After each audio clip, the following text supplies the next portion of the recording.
Time. If you measure value on something that has the most impact on your life, time would be the most valuable. If you were to measure value in a finite resource, then time would be the most valuable thing. If you were to measure value as something that has a universal utility, then time would be the most valuable resource. Time is, unlike gold or silver, a fleeting, finite, exhaustible resource. Someone could make $1 million, lose $1 million, and be able to make that $1 million again. But time is not that elastic. Once a moment is gone, that is it. There is no save point, and there is no respawn. One can't take 10 hours that were wasted and take them to the time store for a refund or exchange. Time is here and gone.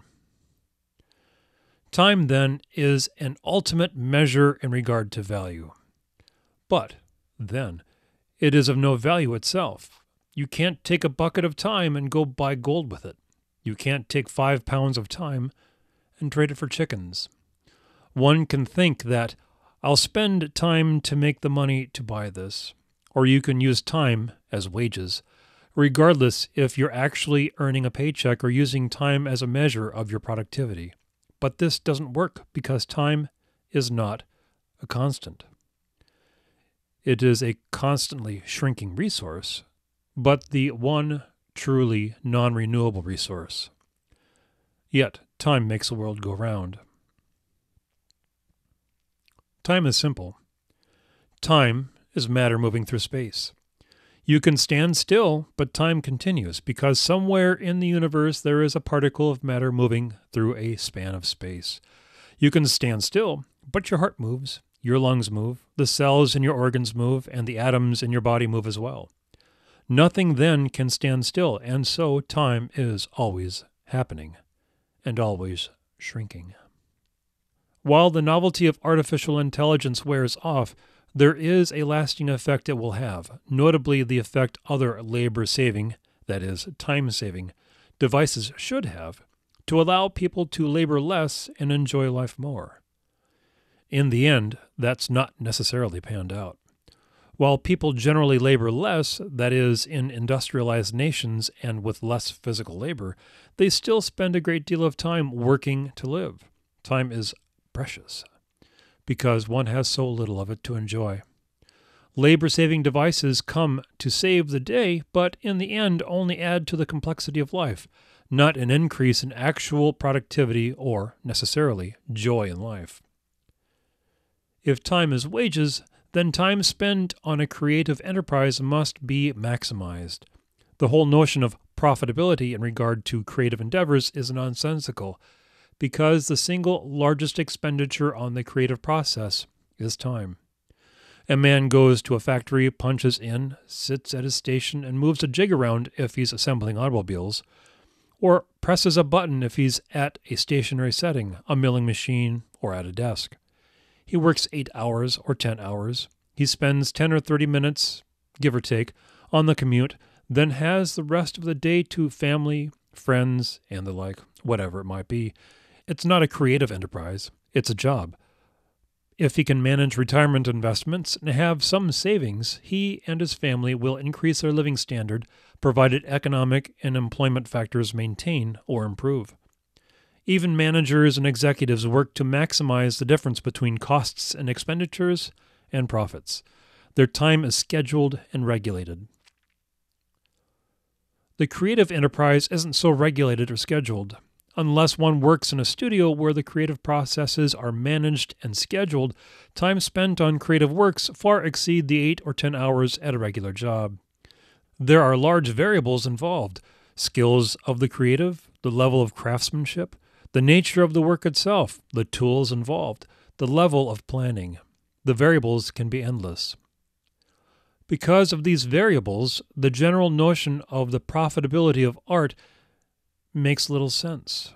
Of course, artists can make great deals of money, but as a mark of profitability in regard to the time spent on the work, and whether they spend time to market their own work, advertise, or network, Removing the variable of time allows for the idea of the profitability of art because the variables of time spent are no longer factors.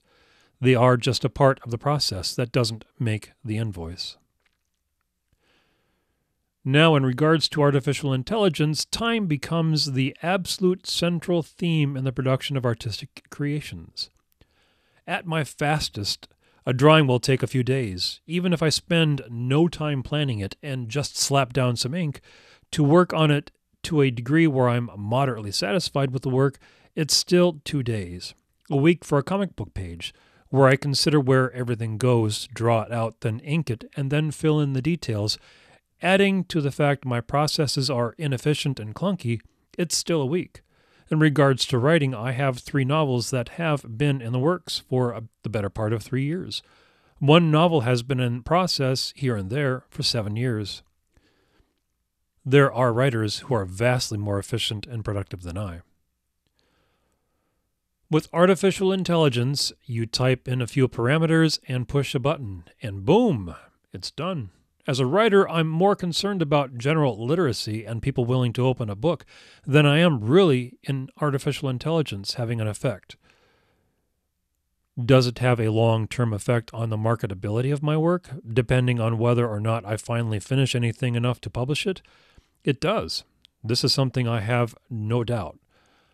But it has a bigger impact on portions of the creative industries where time becomes a factor, such as film production, animation, and advertising. It's always the bottom line. No matter where you go in that regard, it's the bottom line.